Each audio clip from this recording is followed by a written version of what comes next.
Buenos días a todos. Buenos días. Este, bueno, hoy les voy a hablar algo sobre la dinámica de partículas en campos electromagnéticos. Pero quiero también introducir a un poco más detalle lo del acorazamiento o el device shielding que hablamos la vez pasada. La vez pasada definimos lo que era un plasma, definimos las características necesarias para que un gas que se ioniza se pueda caracterizar como un plasma. Y entre esas propiedades, una de ellas, habíamos definido, era la frecuencia de oscilación. Cuando las partículas ya están ionizadas y están siendo afectadas por el campo de Coulomb, las partículas positivas con las negativas y positivas, etc. Estos partículas están en constante movimiento y crean una oscilación innata al sistema que se conoce como la frecuencia del plasma, que es muy característica. Y también introducimos una escala, que es la escala de si usted tiene un plasma que en su totalidad, como estructura global, es neutral o casi neutral. El número de iones es igual al número de electrones. Entonces, si usted trae una partícula extra, vamos a decir un protón, y lo coloca en el sistema, nota que los electrones inmediatamente se mueven a acorazar el campo eléctrico producido por esa partícula. Y definimos una cantidad que se conoce como el largo de Debye, como Debye length, y eso es una de las cosas que les quiero tocar hoy en un poquito más detalle. ¿Qué pasó aquí? Ah, El de la mano izquierda. No, que es el otro que tiene en la mano izquierda, creo que es el pointer. el El pointer. largo. No, el que tiene en la mano izquierda. No, este no es el pointer, no, el que quiero es que mover. pase, perdón. Algo No, está pasando. tengo que conectarlo de alguna manera. No está conectada, yo la había conectado. Aquí está conectada y la moví hace un minuto y funcionó. Ah, no me corre para la próxima. Y aquí sí no puedo ver exactamente la próxima. Y le estoy dando el de la próxima. Ya ves, si lo saco, lo pongo de nuevo.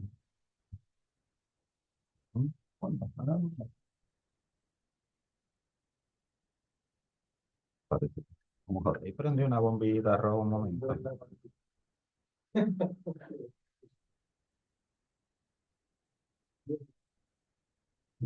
¿Será porque está conectado?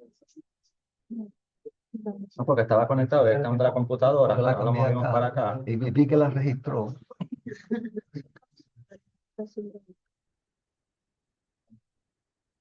Voy a tener que entonces hacer esto. Tampoco. ¿Sabes? Algo es como que se congeló. Ah, ¿dónde le diste? Pero Ok. intente ahora con él, porque lo que hice fue hacer clic en la presentación Ya, ya. para que me hiciera caso. Bueno, Ay, hay que hacer clic en ella para que... ok. Voy a echarla para atrás. Ok, perfecto. Ok, ahora sí. Se activó. Gracias. Bueno, quería comenzar nuevamente a darle una explicación un poco más detallada de cómo se estima el radio de Debye o la distancia de Debye. Y es muy fácil calcularlo usando las ecuaciones de Maxwell, en particular la ecuación de Poisson, que la conocemos, que la divergencia de un campo eléctrico te trae una carga, la coloca en un plasma que está lleno de electrones y protones y trae una carga extra, la coloca ahí. Se puede determinar que el campo eléctrico que se genera en esta superficie es igual a la carga que hay de electrones e iones, la diferencia entre ellos, más la contribución de la carga de prueba positiva que usted coloque en ese punto. Incluimos una delta de Dirac para decir que esa carga solamente existe en ese punto, porque fuera de ese punto es cero, no existe. O sea, que es una carga extra. Entonces, esto establece función que nos permite estimar el campo eléctrico o el potencial. De hecho, usamos el potencial usando la relación entre el campo eléctrico y el potencial. Si usted sustituye eso ahí, y si asumimos que la distribución de carga de los electrones y los protones es casi idéntica, proporcional a una densidad que es similar, porque la densidad de electrones y de iones son muy cercanas una a la otra, y si asumimos que tanto los electrones como los iones tienen una temperatura similar, entonces esta sería la distribución de iones y de electrones. Si sustituimos estas dos cantidades aquí, en la ecuación de Poisson, y sustituimos los campos eléctricos acá, entonces podemos definir con facilidad cuál es el potencial eléctrico que surge al tener a los electrones, las partículas, moverse y tratar de acorazar ese campo eléctrico que se genera. Si usted sustituye, esta sería la ecuación que tendría.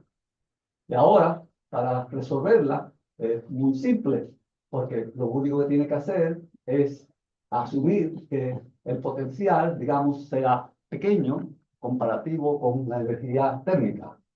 Si hacemos esa expansión, se puede expandir en serie de Taylor la exponencial, esta exponencial positiva, la negativa, las expande, y si toma hasta el primer término, lo sustituye aquí, va a llegar a esta ecuación,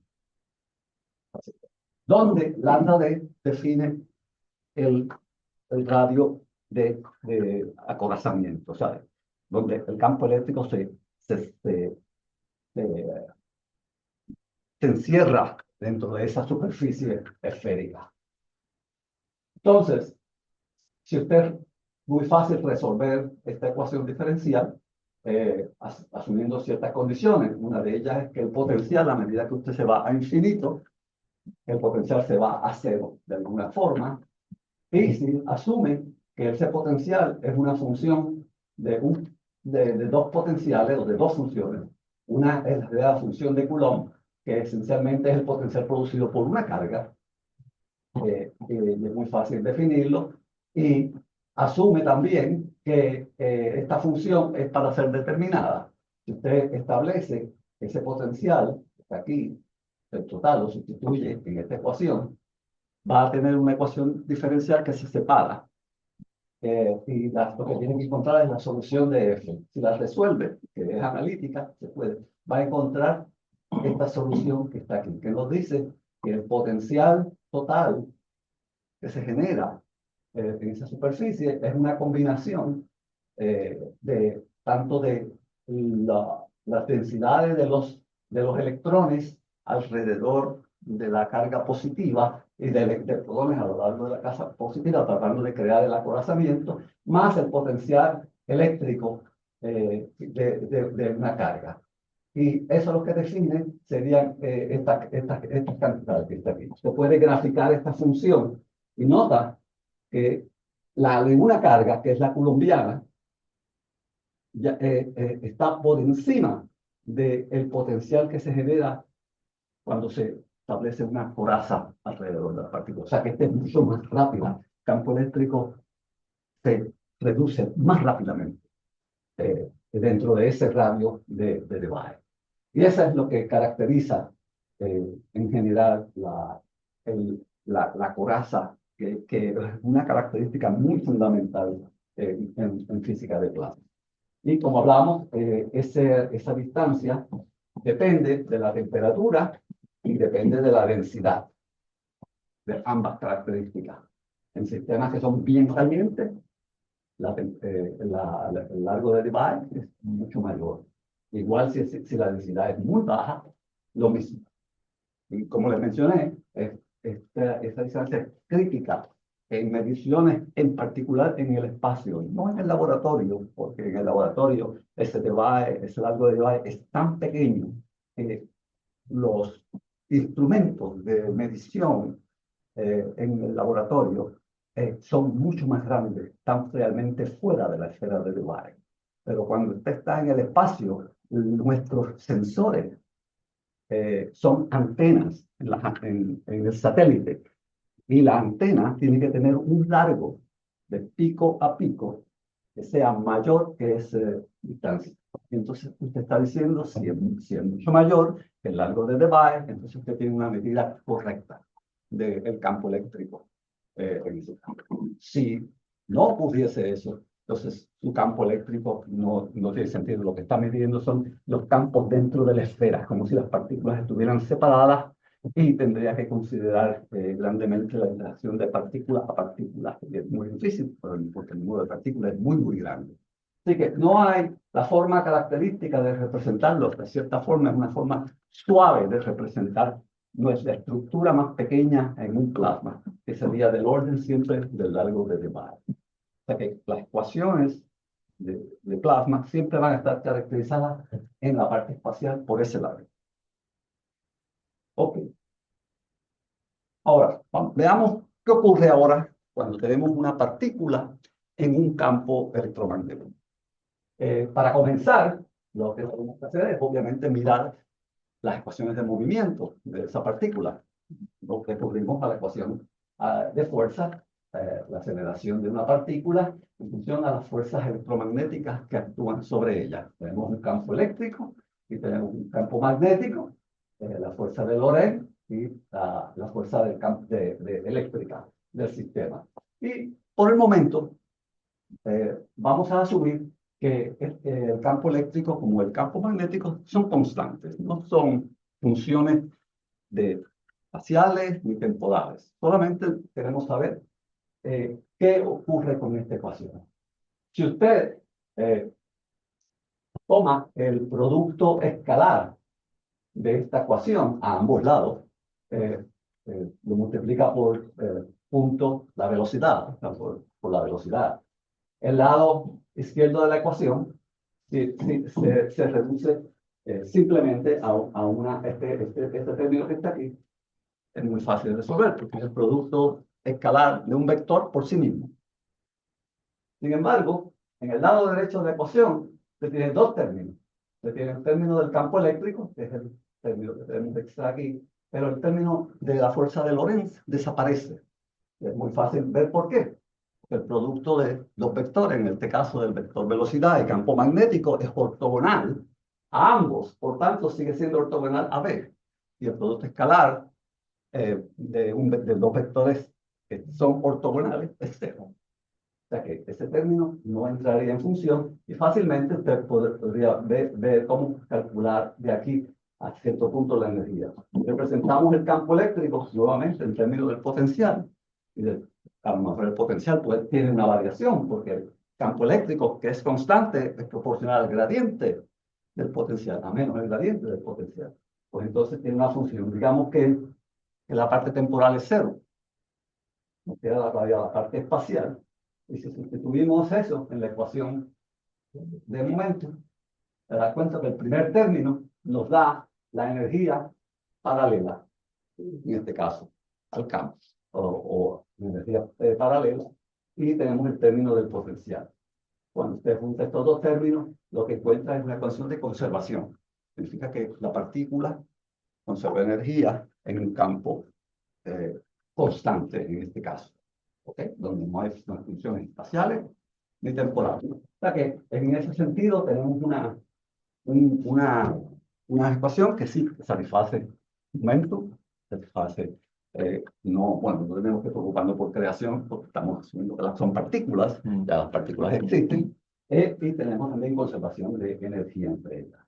Si usted trata de generalizar esto al caso electromagnético, donde ahora las fuerzas también son electromagnéticas, no es tan obvia o tan simple la ecuación de conservación.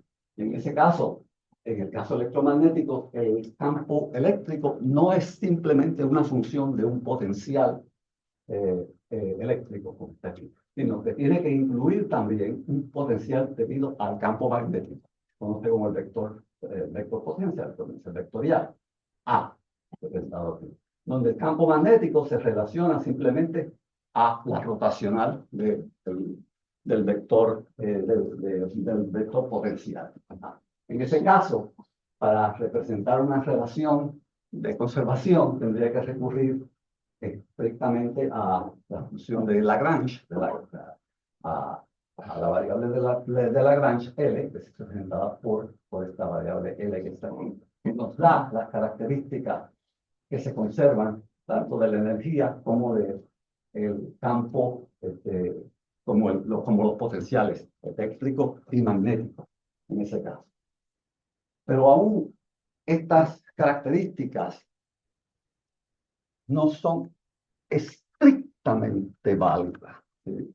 Uno lo piensa, porque estas partículas se están moviendo, siendo aceleradas, y al moverse genera cualquier partícula cargada que se mueva, genera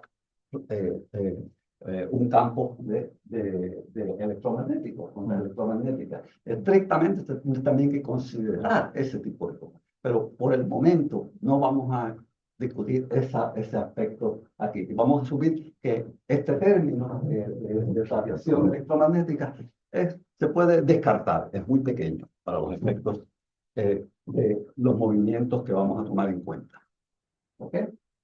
Así que esto es la primera característica que vemos y principio de conservación que vemos en el caso de campos constantes. Ahora, veamos nuevamente si queremos ver cuál es la ecuación de movimiento, cuál fue la trayectoria, tanto la velocidad como su posición en un campo constante. Lo único que usted tiene que hacer es eso. Por el momento sumamos que no hay campo magnético. Lo único que tiene que hacer es integrar esta ecuación a ambos lados por dt. Si la integra, como esto es una constante, fácilmente determina que la velocidad es proporcional a la constante multiplicada por t, más una constante más que es la velocidad inicial con que comenzó la partícula cuando el campo eléctrico entró en acción. Esta velocidad puede utilizarla nuevamente para determinar la posición de la partícula, que es la derivada de la posición, nos da la velocidad, que integra por segunda vez y puede encontrar la posición de la partícula. ¿Y qué nos dice esto? Lo que nos dice es que en un campo eléctrico constante, la partícula está siendo constantemente acelerada a medida que pasa el tiempo.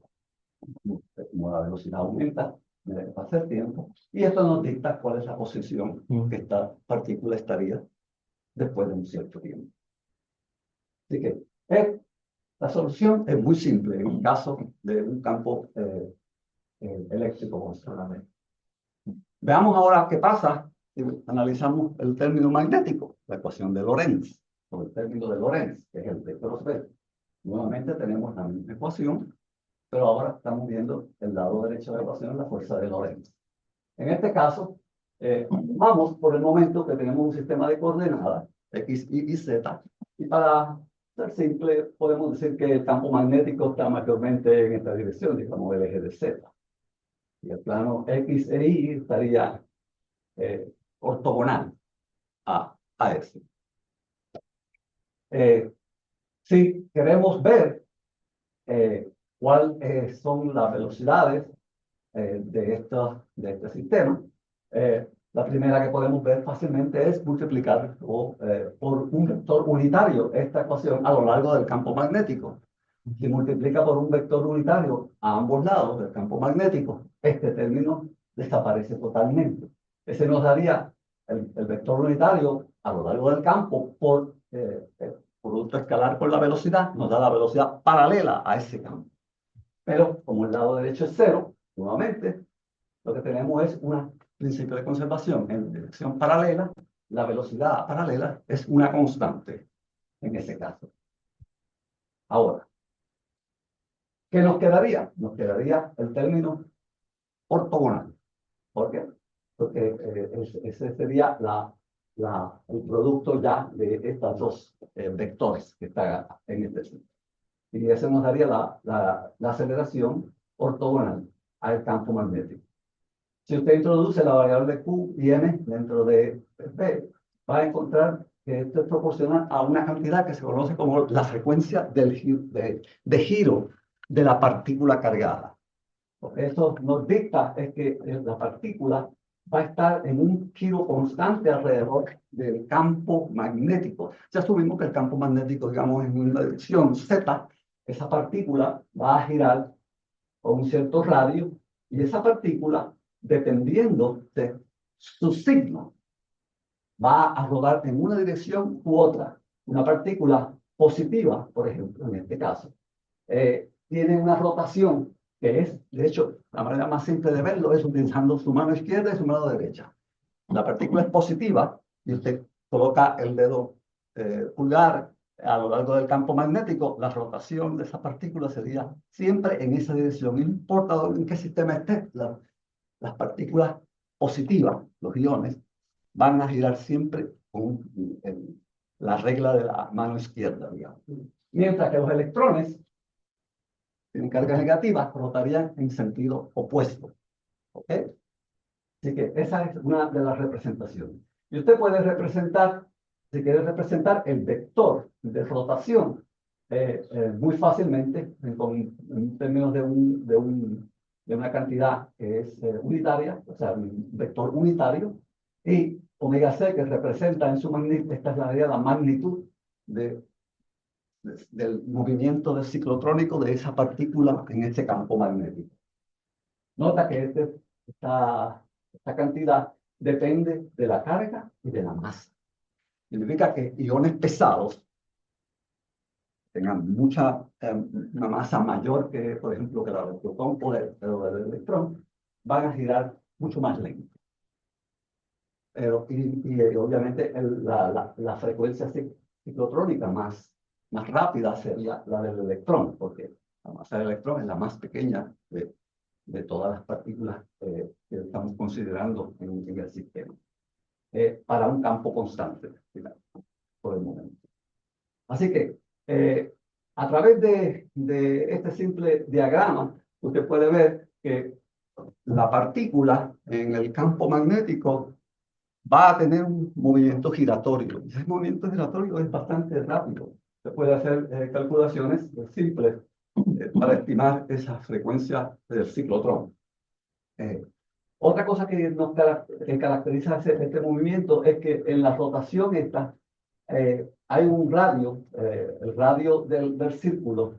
Y tomamos el punto central de ese radio, se conoce como el girocentro, o también se le llama en otros términos el guiding center, el centro de guía de la partícula.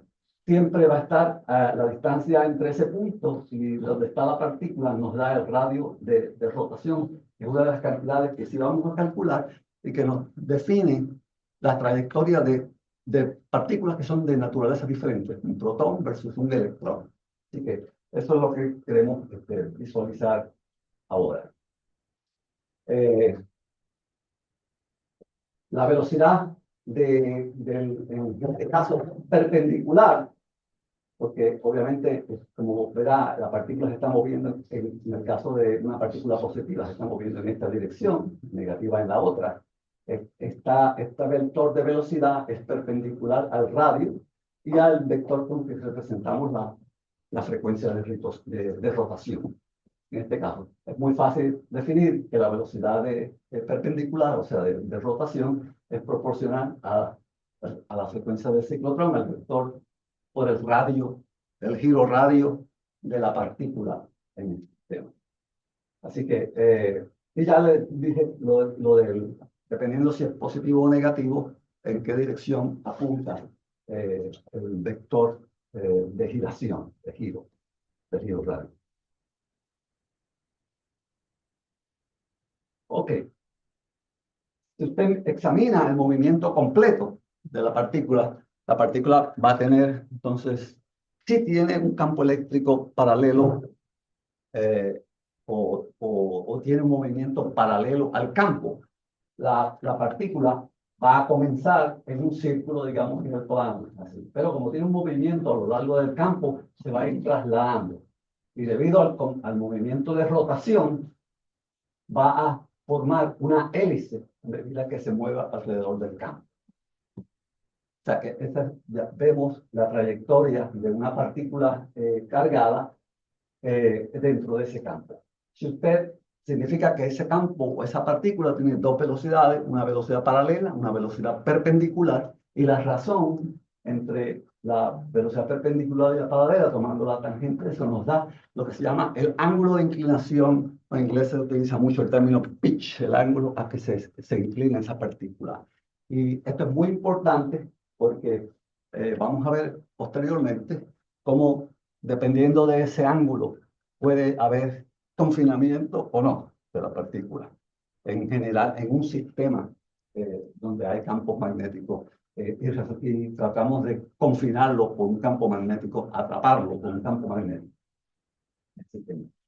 Si usted hace nuevamente estimado de la frecuencia del ciclotrón, observe también que la frecuencia de rotación del ciclotrón de un protón es mucho menor que la del electrón, por un gran factor considerable, bajo el mismo campo magnético. O sea que muy fácilmente pueden estimar los parámetros. Ya hemos visto que el plasma ahora contiene dos oscilaciones aparte. Ahora, una era la plasma frequency, la frecuencia de oscilación debido a la densidad, cuando tratando de acorazar el campo eléctrico, y existen las oscilaciones de alta frecuencia, y la otra es, si existe un campo magnético, es la rotación de las partículas en ese campo. O sea que hay dos frecuencias asociadas a este sistema. Se puede calcular fácilmente el radio de rotación, que es muy simplemente de la mecánica clásica, y demuestra que es esencialmente proporcional a la energía perpendicular entre la carga y el campo magnético. ¿Okay? Okay. Y la masa, obviamente, de la partícula. Si calculase el producto de ese radio con el campo magnético, a esa cantidad es lo que le llaman la rigidez magnética. Eso es una medida de cuán fuerte es ese campo magnético en términos de mantener o sostener esa partícula en su rotación. Y es importante para que existiese la forma de transferir esa partícula a través, o sea, transversal al campo. Eso produce una gran rigidez cuando cuando este factor es bastante grande en general. Así que ese es el significado de lo que le llaman la rigidez magnética. Ok. Es interesante que esa rotación de la partícula en un campo magnético es muy parecida o es análoga al movimiento de una carga en un campo, en un movimiento circular de una carga en un campo magnético. Si usted considera un pequeño anillo de corriente, digamos, como está en este ejemplo, y hay una corriente, hay una carga en movimiento en ese anillo, esa carga de por sí introduce un campo magnético. Si usted utiliza la regla de la mano derecha, donde coloca la corriente en la dirección de su dedo pulgar, y calcula el campo magnético, nota que las líneas de campo magnético inducidas por el movimiento de la carga penetran el círculo de rotación de la corriente en esta dirección, o sea, van en una dirección que penetran dentro de ese círculo. Pero afuera del círculo, las líneas magnéticas están en sentido contrario al interior. Si usted tuviese un campo externo, aparte al de la partícula, no generado por la partícula, no, externo, digamos, una dirección positiva, entonces el campo aquí, dentro de ese círculo, estaría en dirección opuesta al campo opuesto de afuera. Eso hace que este tipo de corriente está en un material de alguna manera diamagnético, vamos a decir, en ese sentido. Así que esto nos permite determinar ciertas cantidades. Como conocemos, entre las cantidades que son importantes, que queremos construir, una de ellas es el momento magnético, el magnetic moment, el momento magnético de una partícula en un campo. Y vemos que es muy análogo a la corriente, porque el momento magnético se define esencialmente por la corriente, por el producto con el área que atraviesa la partícula al moverse, o que genera la partícula al moverse. como la corriente es proporcional a la carga dividida entre un tiempo, el tiempo de movimiento de la partícula, que en este caso puede ser ciclotrónico, usted puede calcular fácilmente cuál es ese momento magnético, y esta sería la expresión. Y represento esa cantidad, esta es en forma vectorial, pero la magnitud es bien simple. Nota que esta cantidad depende de la energía transversal y el campo magnético. Y es importante porque vamos a ver posteriormente de que la cantidad esta que se conoce como el momento magnético es una cantidad muy importante para establecer ciertos principios de conservación en sistemas donde van a haber variaciones de alguna forma temporales o espaciales. Así que este es un producto del resultado simple y sencillo de el análisis de una partícula en un campo magnético. Veamos ahora rápidamente cómo sabemos que ese movimiento es realmente circular. Es muy simple. Podemos analizar la ecuación nuevamente de Lorentz. De la forma simple, ustedes conocen ya el arte del cálculo vectorial, el producto vectorial de dos cantidades, la velocidad y el campo magnético. Ustedes saben cómo calcularlo en términos de una matriz o el determinante de una matriz. Es muy simple.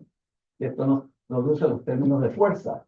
En este caso, si decidimos que el campo magnético está en la dirección de Z, el producto vectorial nos da esta cantidad que está aquí. La diferencia entre esas cantidades. Y ahora, si introduce esto en las ecuaciones de movimiento, verá que simplemente tenemos nuevamente el radio la rotación, la frecuencia de giro de las partículas, y tenemos el movimiento de las partículas en el plano perpendicular al campo magnético, una en X y otra en Y, con facilidad. Estas dos ecuaciones se pueden combinar, resolver fácilmente. Usted puede resolver esta ecuación por BI, sustituirla acá, y la integra, va a generar una ecuación diferencial de segundo orden que la pueden reconocer de inmediato. Es la ecuación de un oscilador armónico, simple y sencilla. Esa es una solución analítica que podemos visualizar. Y esto lo que nos dice es que la partícula realmente está rotando en el plano perpendicular al campo magnético. De la misma forma que estima usted la ecuación de rotación del componente X, también puede calcular el componente Y sustituyendo en la otra dirección y va a encontrar la solución análoga. O sea que una nos permite ver la rotación, y el ángulo Z0 que está aquí es solamente la fase donde comenzó la partícula inicialmente en el proceso de rotación. Así que no tienen que estar necesariamente en la misma fase, están fases totalmente diferentes. Y obviamente el componente paralelo al campo, que sigue siendo una constante de movimiento, y esto nos permite determinar fácilmente las partículas o la trayectoria de las partículas en velocidad.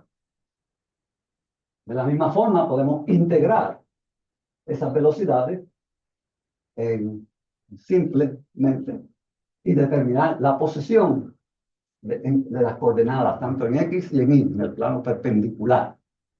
Y si usted hace ese cálculo y hace un poquito de álgebra, descubre que esta partícula, ese movimiento de las partículas, construye la ecuación de un círculo, donde el valor X0 representa el centro de giro de las coordenadas del centro de giro, que tiene un radio dado por el radio ciclotrónico que calculamos. O sea, y esto inmediatamente le define a usted que el movimiento definitivamente es una partícula, de la partícula es un movimiento circular.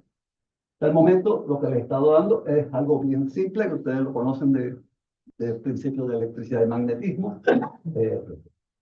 Pero esto nos dicta algo bien interesante.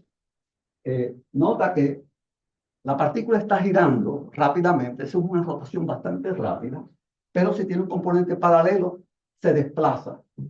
Si si la velocidad fuese cero, lo que tendría sería un círculo en el plano X, digamos, si la paralela es cero, en el plano X sí, lo único que tendría es un círculo, simplemente. Al estar girando y tener un componente paralelo, se crea una hélice y ese círculo de cierta forma se desplaza.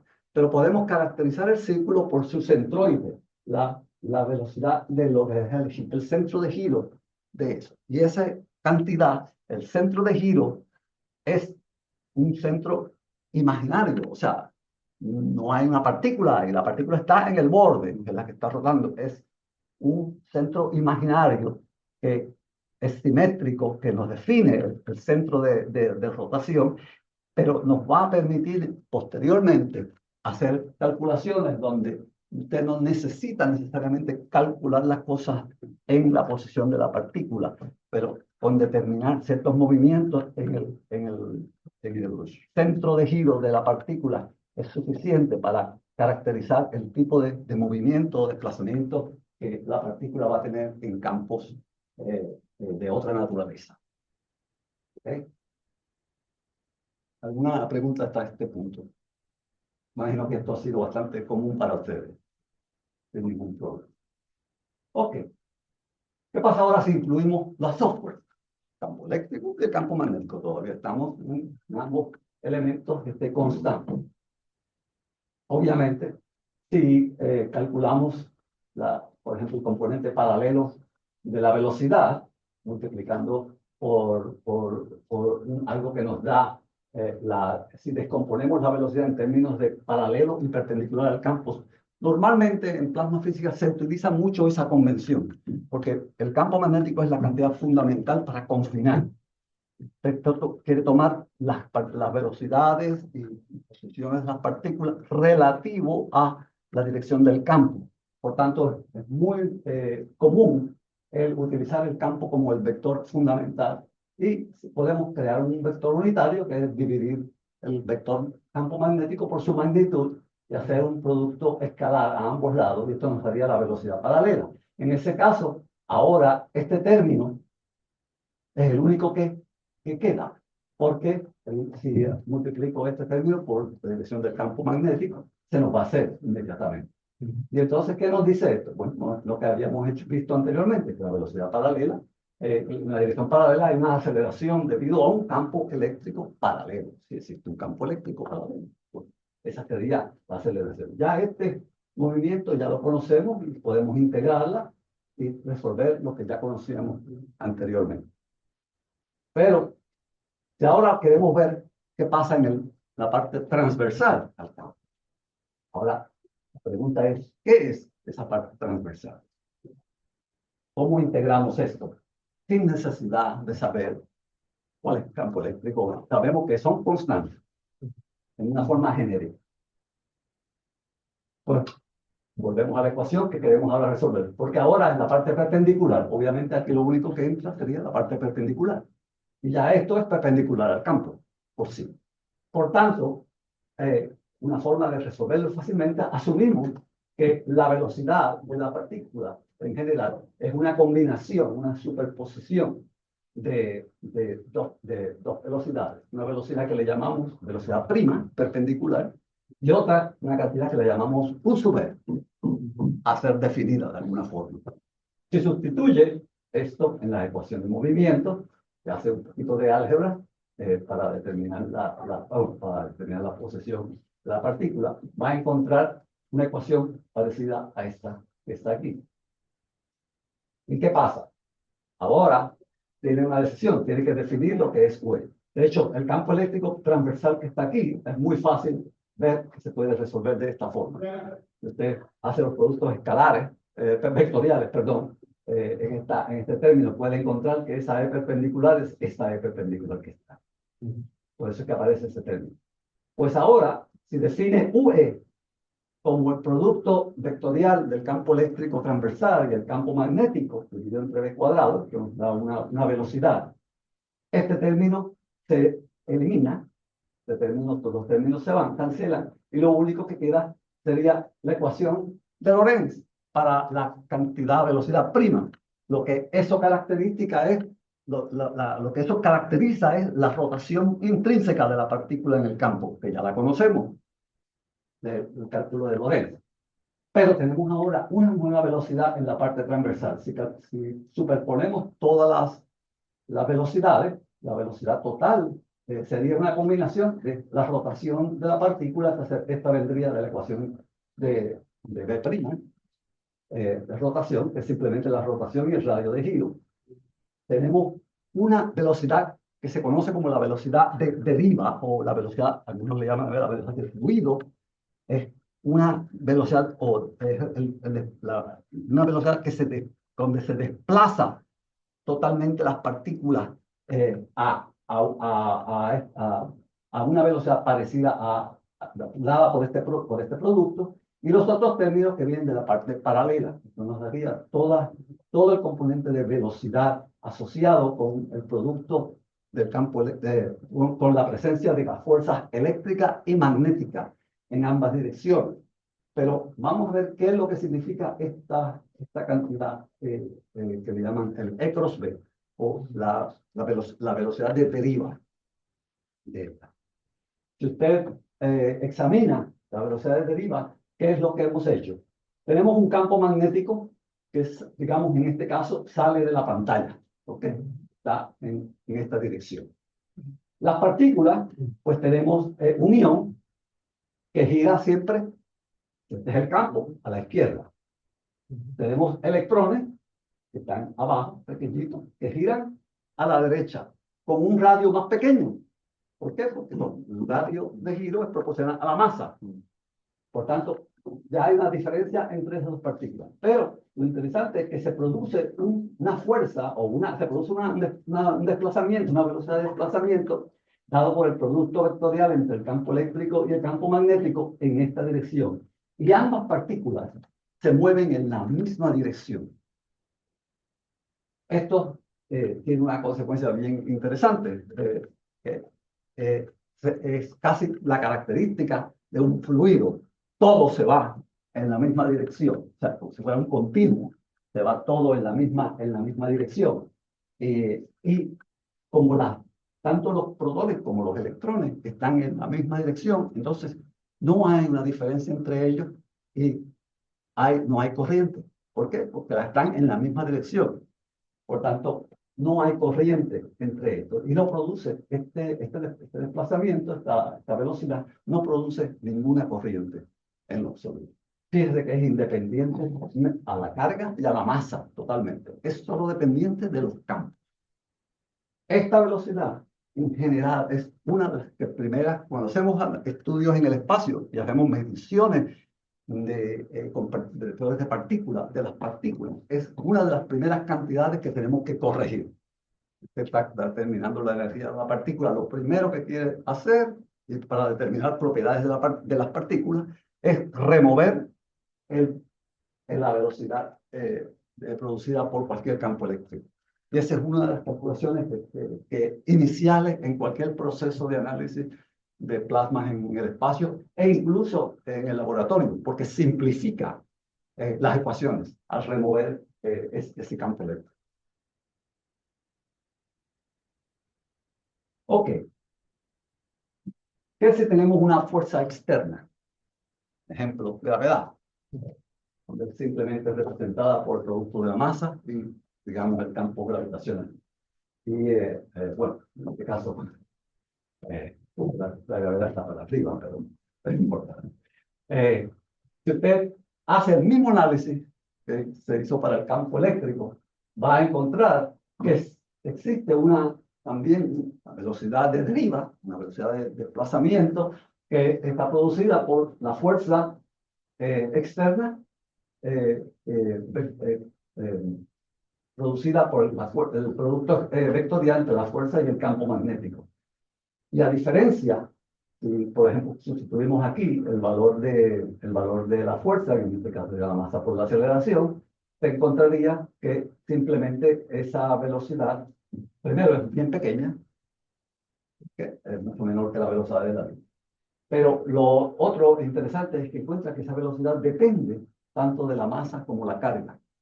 Si analizase lo que estas partículas están haciendo dentro de esta fuerza exterior. Ahora encuentra lo siguiente. Nuevamente, los iones se mueven en una dirección relativo a fuerza G cross B, o sea, que está dada aquí por el vector G cruz B, la gravedad por el campo magnético. Y los electrones se mueven en la dirección contraria.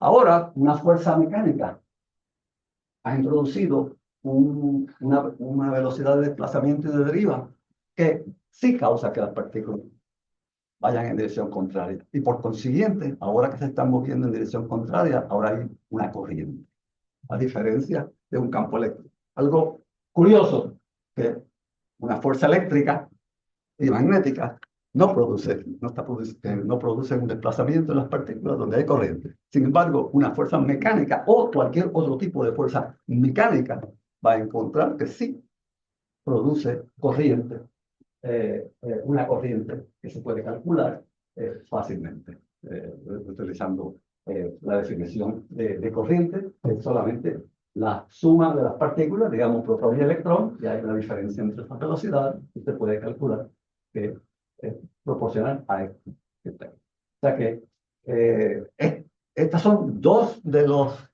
velocidades intrínsecas que ocurren si el campo eléctrico o magnético es constante en un sistema. Y usted colocase estas partículas a mover. Estamos viendo por el momento la trayectoria de una partícula. La- Sí, Yo tengo una duda, ¿por qué se está considerando la fuerza mecánica si para estas partículas subatómicas son, yo diría, la gravedad bien pequeña, sí. ¿verdad? Escogí el caso de gravedad, pero puedes escoger otra fuerza mecánica, digamos, la presión, por ejemplo, o el gradiente en presión. Y si colocase el gradiente en presión, por ejemplo, en la misma ecuación, en vez de F igual a mg, colocada la ecuación de presión, va a encontrar exactamente lo mismo, va a depender de la masa y de la carga, y va a ocurrir lo mismo. Pero la presión no es una fuerza electromagnética, es una fuerza mecánica. Nuevamente, lo único que estoy tratando de representar es que las fuerzas mecánicas producen corriente. Sin embargo, la fuerza eléctrica no produce una corriente. Lo que produce es sí un desplazamiento total. Ese es el único punto a traer. Si resumimos, lo que hemos hecho hasta el momento es realmente simple. Eh, si hay un campo constante paralelo, obviamente va a haber una aceleración.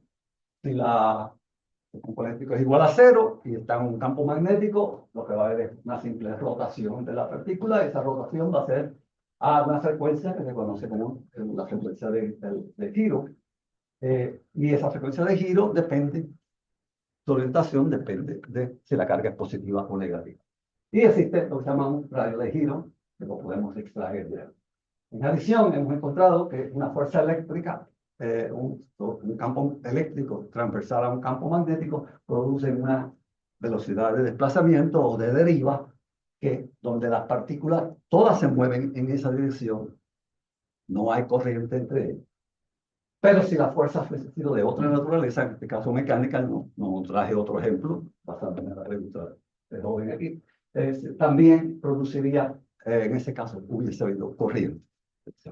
Ya que este sería, a lo menos para resumir, lo que un campo magnético, electromagnético constante nos produciría en términos de las partículas, de una partícula.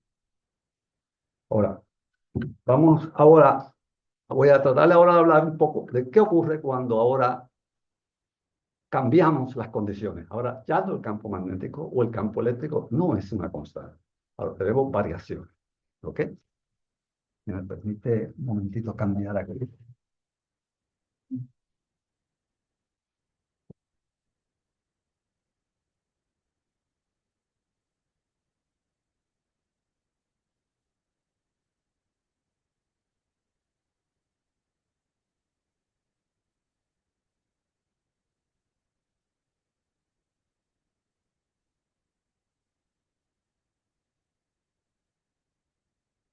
Ok. Lo que tengo que tocar. nota ahora el campo, digamos ahora que no es uniforme. Ahora hay una variación que puede ser espacial o temporal. En este caso voy a considerar mayormente eh, la zona. Ah, sí. Ya. Vale, gracias.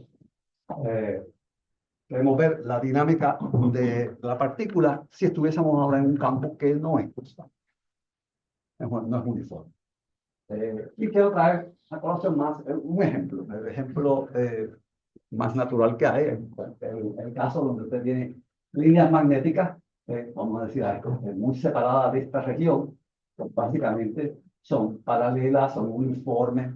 Las soluciones que encontramos en la discusión anterior son válidas en esta región. O sea, descubrimos que si estamos en esta región, la partícula tiene un movimiento bien rápido, oscilatorio, alrededor de la línea, y que debido a que hay un campo eléctrico, el campo eléctrico desplaza el centroide.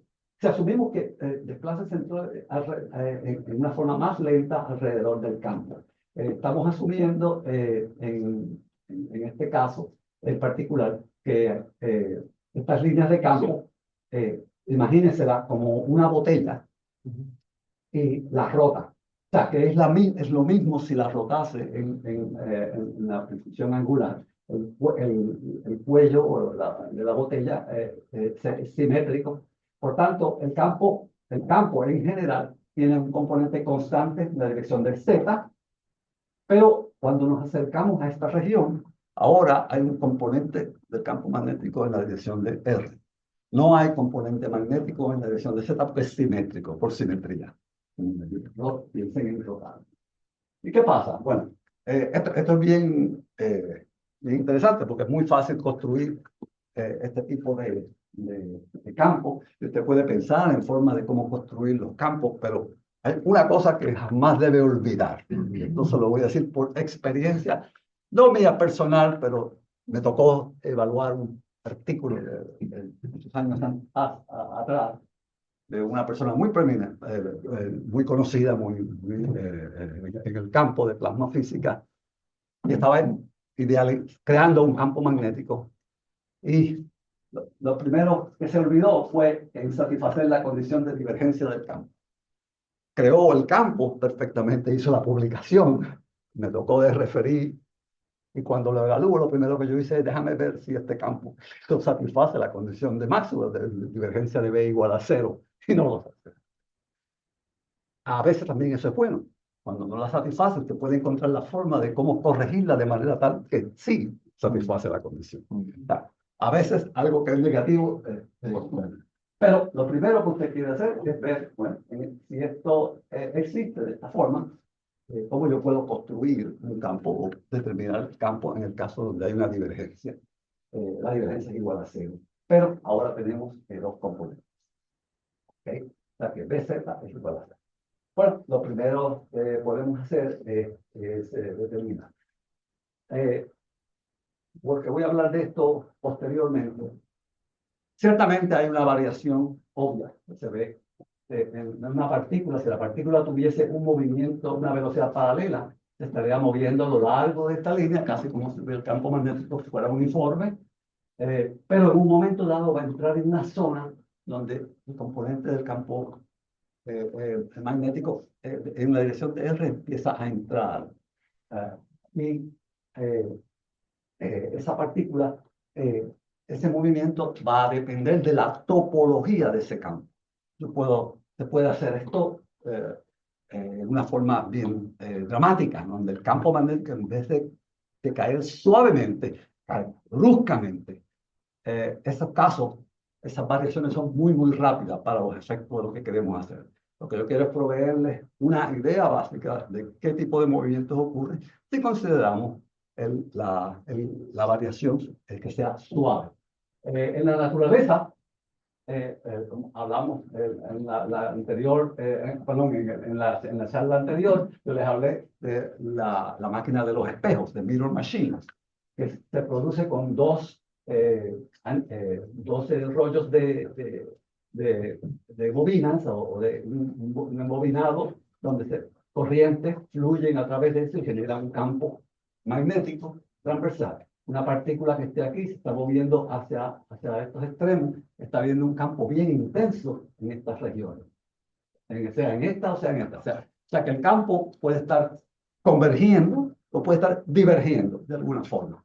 Pero lo importante es que hay una variación. Y no importa sea converger o diverger, lo que necesitamos es entender la variación.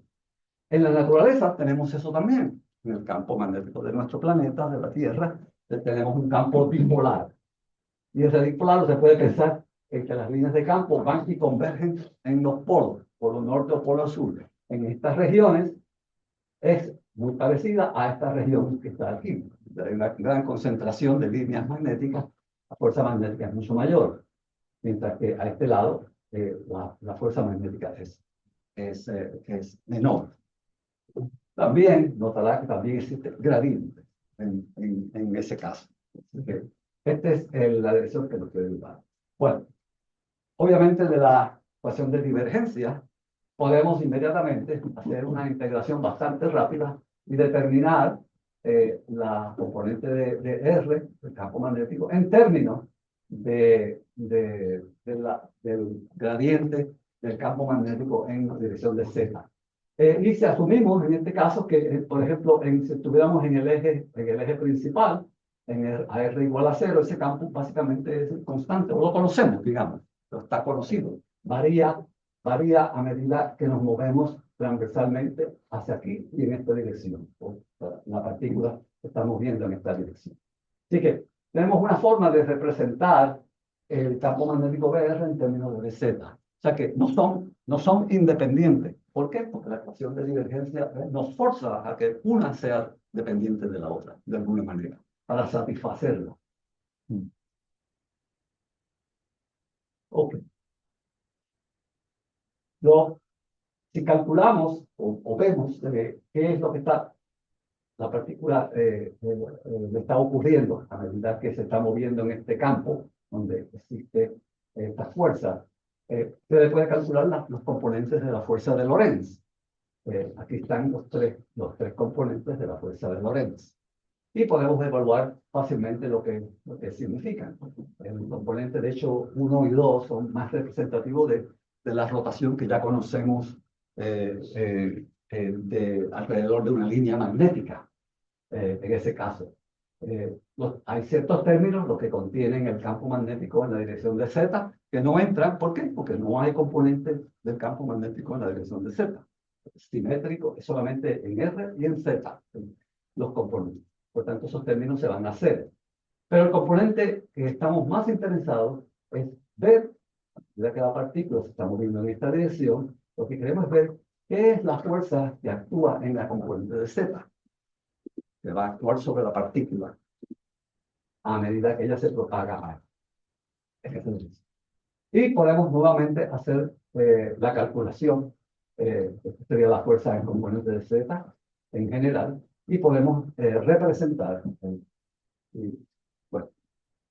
podemos representar, lo que queremos es hacer un estimado de la fuerza promedio sobre la partícula a medida que ella se propaga, pero esa fuerza promedio la estamos calculando integrando hasta cierto punto en un giro, en el tiempo que le toma a la partícula, aparte de moverse paralelo al campo, en los tiempos que toma en hacer un giro alrededor de la línea. Y claro, en ese tiempo ha habido un cambio leve en el campo magnético.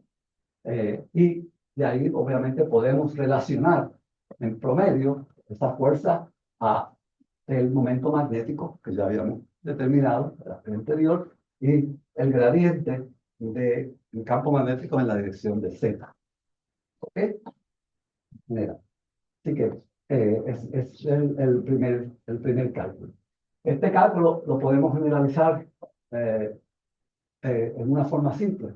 Como tenemos las líneas magnéticas, usted puede estimar que a lo largo de la línea magnética podemos crear un segmento espacial representando a esa línea. Digamos que ese es un elemento de la línea a lo largo del campo magnético, un elemento de S. Por tanto, las derivadas que estamos tomando es a lo largo de la línea de campo, en la que nos estamos moviendo a lo largo de la línea, no en otra dirección. Este componente de S va a depender de las coordenadas R y Z, X, Y o Z, depende del sistema de coordenadas que ustedes utilicen.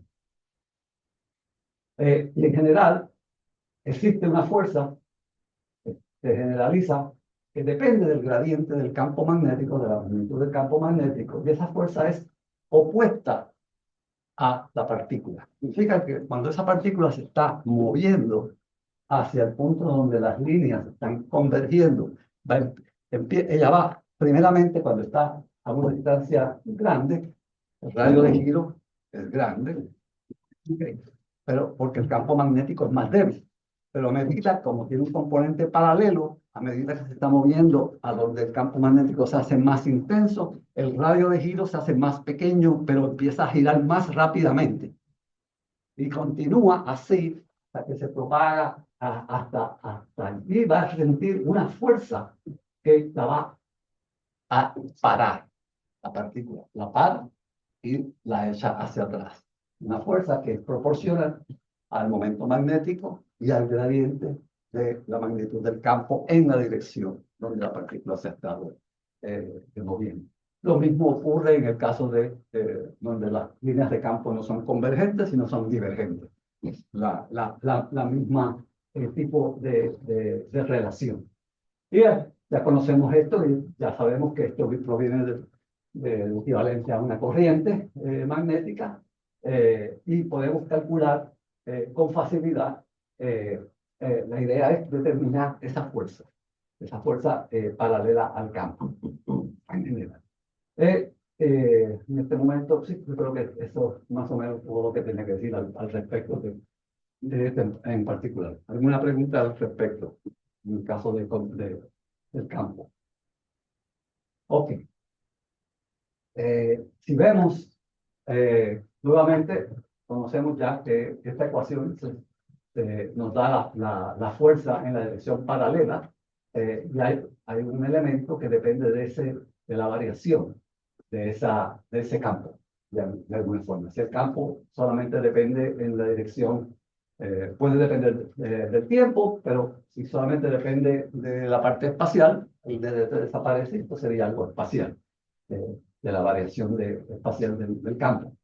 Pero en general, usted puede utilizar esto para nuevamente construir una ecuación de conservación, porque ese término lo puede pasar al lado de acá, de la ecuación. Esto que nos da la velocidad paralela a un medio de paralelo al cuadrado, y la suma de ellas nos da en términos de mu. Mu contiene la parte perpendicular, transversal, porque es el momento magnético, un medio mb perpendicular al cuadrado. O sea que esto nuevamente nos da un principio de conservación y se puede demostrar con facilidad que mu es una cantidad que en el caso de un campo convergente o divergente es conservada, una conservación del sistema.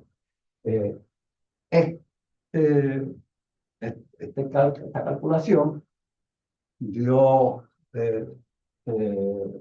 una justificación a decir, bueno, pues si ponemos una configuración magnética de esa forma, podemos tal vez confinar el plasma entre los anillos. Y se creó esa máquina, que se conoce como the mirror machine, porque la partícula al recibir esa fuerza en la dirección contraria, ahora se mueve, pero ahora se va a mover hacia el otro lado, donde tiene los campos ahora en uno convergen y en el otro divergen, pero la relación es la misma, va a haber una fuerza en la dirección contraria y ahora la partícula se quedaría confinada de un lado al otro. Bueno, eso es muy académico, muy idealista, pero en la realidad, todo depende del ángulo de inclinación. Como le dije, la partícula se está moviendo en un campo magnético y tiene una velocidad paralela y perpendicular. Y ese ángulo define si esa partícula va a reflejar o se va y se pierde a lo largo del eje de simetría del espejo magnético. O sea que eso va a definir el que las partículas a cierto punto se queden. Pero en general, si casi todas las partículas tienen un ángulo de inclinación bastante amplio, se quedan confinadas dentro del sistema por suficiente tiempo. Así que está viendo uno de los principios básicos que se utilizaron para la construcción de estos sistemas. Así que, y como le dije, en la naturaleza existe ese mismo tipo de relación. Hubiese en un campo terrestre, bipolar, las partículas acá son muy amplias, tienen un giro de radio muy grande, pero a medida que se mueve hacia el centro, el radio de giro se reduce, gira rápidamente, se refleja y continúa el proceso de un lado a otro. Para adelantarles algo más, habíamos mencionado de que debido al campo, y debido a los campos eléctricos y a la velocidad de deriva de un campo eléctrico con un campo magnético, estas partículas no solamente se están moviendo en esta dirección, o sea, no tienen un radio de giro rápido, tienen también un movimiento a lo largo de la línea, pero debido a la velocidad de deriva, también tienen un movimiento transversal alrededor del planeta debido a esa velocidad de E cross B que habíamos mencionado anteriormente. O sea, que vemos distintos movimientos de la partícula en su forma global en un campo magnético.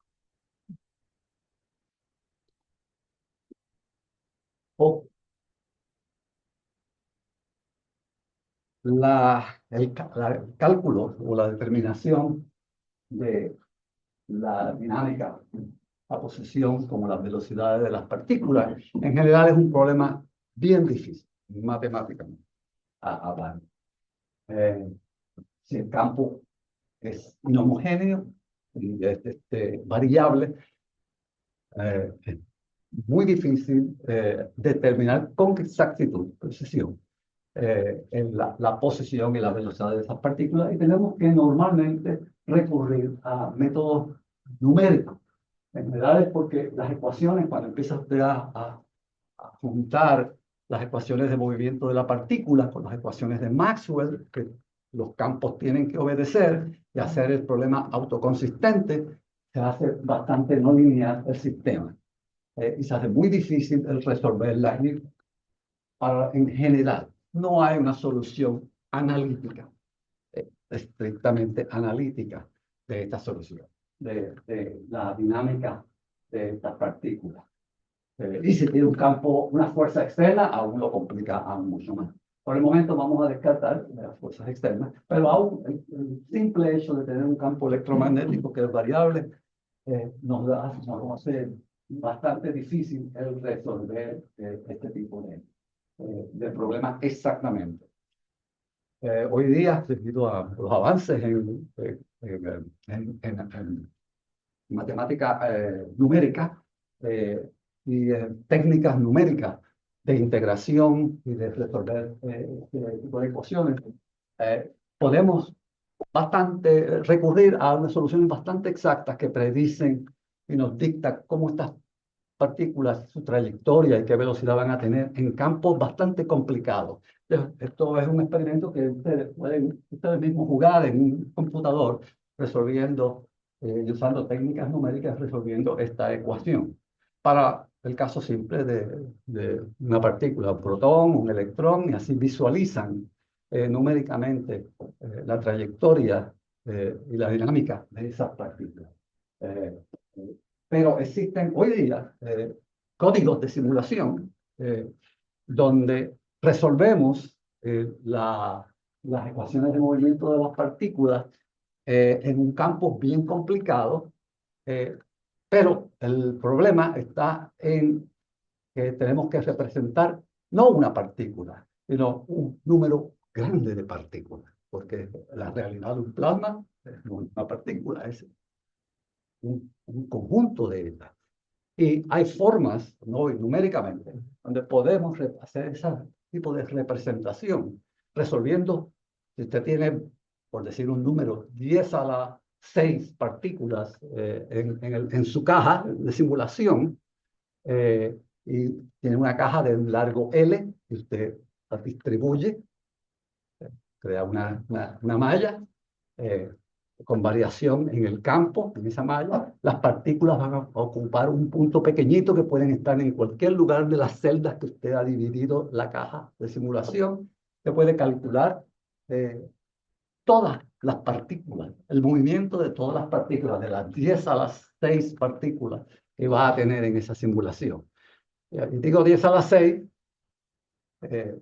realmente va a ser 2 por 10 a la 6, porque si tenemos protones y electrones, tenemos ahora el doble de partículas, con cada una, con masas, con protones o electrones, en un campos que son variables, y tiene que resolver un sistema en un tiempo delta t, está resolviendo ¿cuántas ecuaciones? 6 ecuaciones, en general, más las ecuaciones de Maxwell.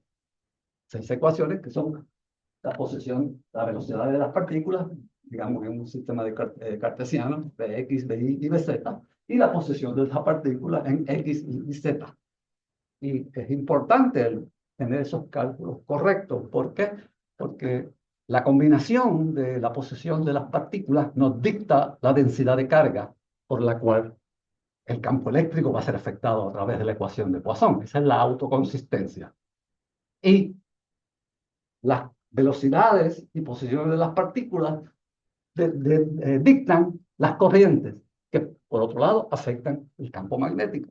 Por consiguiente, el sistema que usted resuelve tiene que ser autoconsistente.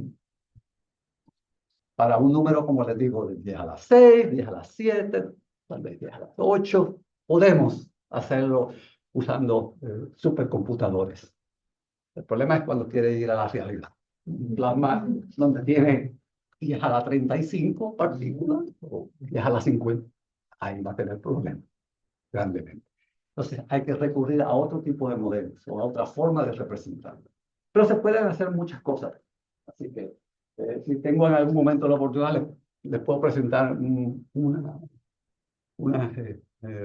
trabajo que estoy haciendo ahora con un estudiante de Chile y España, donde colocamos un sistema de una caja simétrica simulando un arco en el Sol.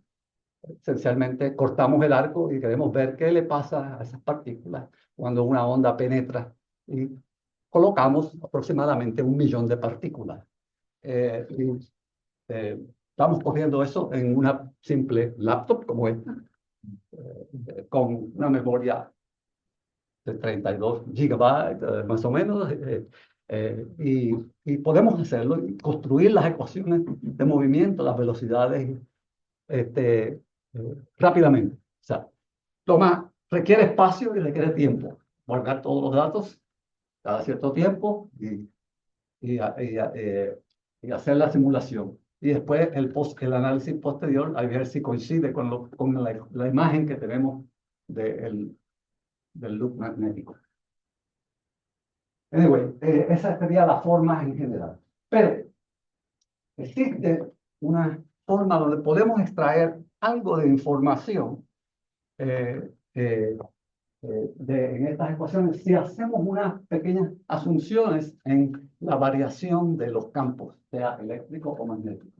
Si, por ejemplo, asumimos que la variación espacial o temporal es lenta, es suave, o sea que no son cambios bruscos, sino que que el campo magnético varía suavemente en una región en el espacio, o temporalmente varía lentamente.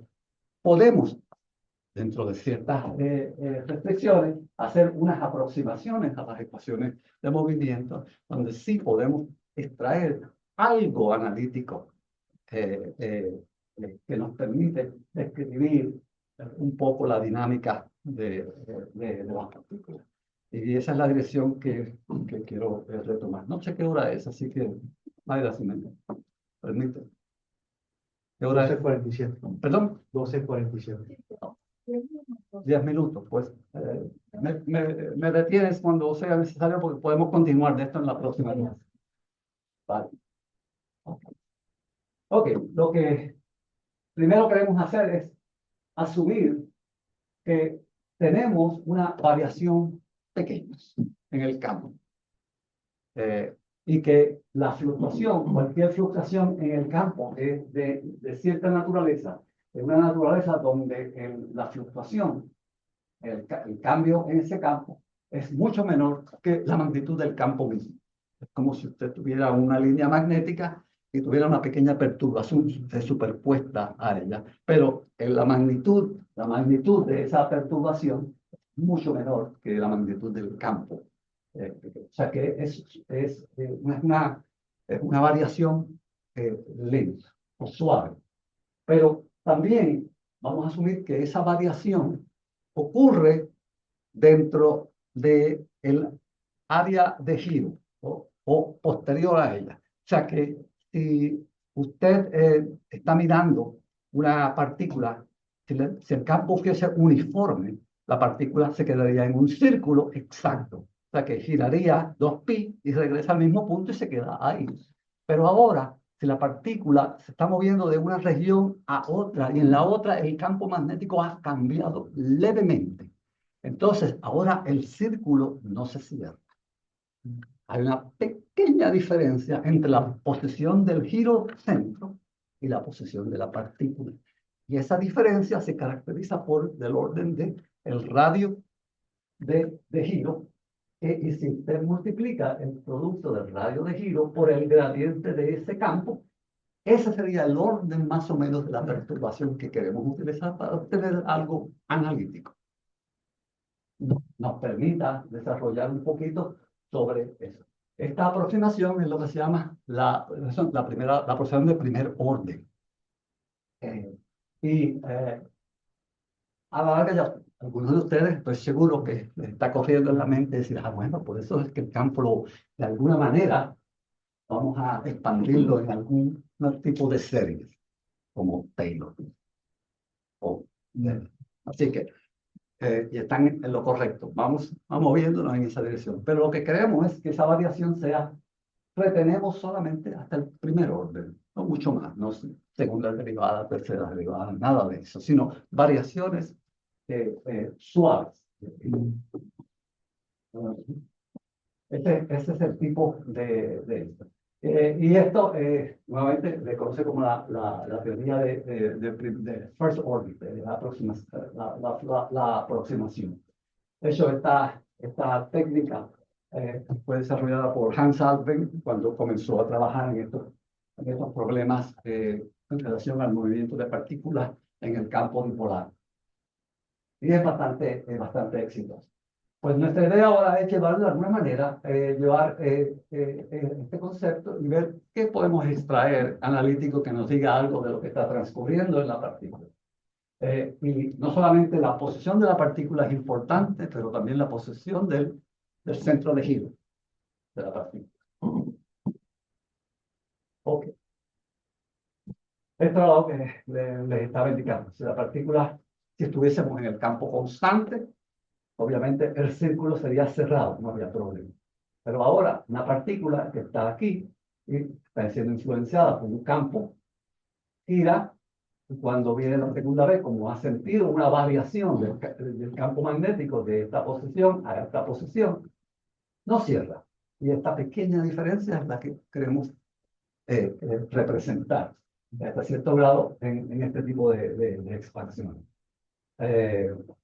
No creo que de aquí tenga que hablar mucho más de esto, porque ya lo he mencionado, pero vamos a ver que como consecuencia de esta pequeña variación, nuevas formas de velocidades de desplazamiento ocurren ahora en el sistema, debido a que hay una variación espacial entre ellas. Y vamos a visualizarlo cuando resolvamos las ecuaciones de movimiento. Pero es muy importante también entender la topología del campo cuando se está haciendo este tipo de estudios. Ese es el punto que quiero tocar y quizás paro aquí en este momento. El campo magnético se puede representar en su totalidad en términos de un tensor, que llamamos el gradiente de B, donde tanto el concepto de gradiente, de Dell, que la variación espacial tiene tres posibilidades y el campo magnético tiene tres componentes. Por consiguiente, ese tensor se puede representar como una matriz de esta forma, donde vemos en la primera fila, tenemos la variación de X en general y Z en términos de una de las coordenadas, digamos X. La segunda fila, la variación en y así sucesivamente en la tercera fila, la variación en Z. Lo interesante es que cuando se establece este tensor, podemos reconocer ciertos términos naturalmente de ella. El término que inicialmente sale a la vista es la diagonal principal del tensor, que es esencialmente la divergencia del campo. Y ese término es muy importante. Siempre tenemos que justificarlo. No se olviden nunca de eso. No importa que si ustedes construyen un campo magnético, lo primero que tienen que hacer es satisfacer la condición de divergencia. Si lo hacen correcto, perfecto. Y van a ver que no es fácil siempre hacer eso. Hay otros términos que son interesantes, que son estos dos laterales aquí, que son los términos de gradientes. Este es el término que vamos a enfatizar por ahora, por tiempito. Hay otros términos que llamamos el término de curvatura, que están representados aquí por estas dos cantidades. Significa que la línea de campo en una se tiene una concentración de líneas donde si hay un gradiente en esta dirección, a medida que se está moviendo usted en esta dirección, el número de líneas aumenta. O sea, hay un gradiente en esta dirección. Pero esas líneas no tienen que estar rectas. Esas líneas pueden tener una curvatura. Y ese es lo que nos da este término que entraría en acción en ese caso.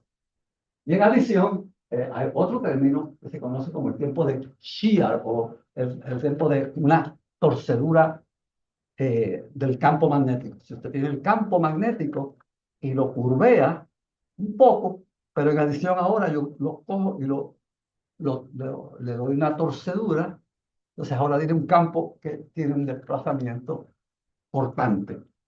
Y ese término también introduce variaciones en el sistema. Me voy a concentrar mayormente en el tiempo de curvatura y de gradientes, porque son aislados, y de la divergencia de B, porque son términos que vamos a ver qué es lo que las partículas están haciendo cuando estamos en campos de esa naturaleza. Y vamos a analizar un poco también el término de divergencia en este caso.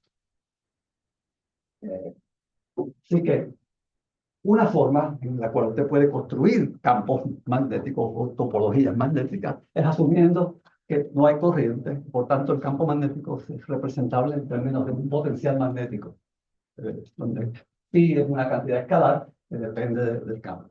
Y eso simplifica bastante la calculación, porque pueden fácilmente, si no hay corriente, satisfacer la ecuación de Laplace, resolverla dentro de las condiciones de contorno. Pero no siempre es así. Ya sabemos que hay corrientes en el sistema debido a estas curvaturas. ¿De acuerdo? Sí, ya. Sí. Bueno. Vamos a parar en este punto y ya en la próxima clase, el lunes, les continúo llevándolos en la dirección de la topología de estos casos. Ok.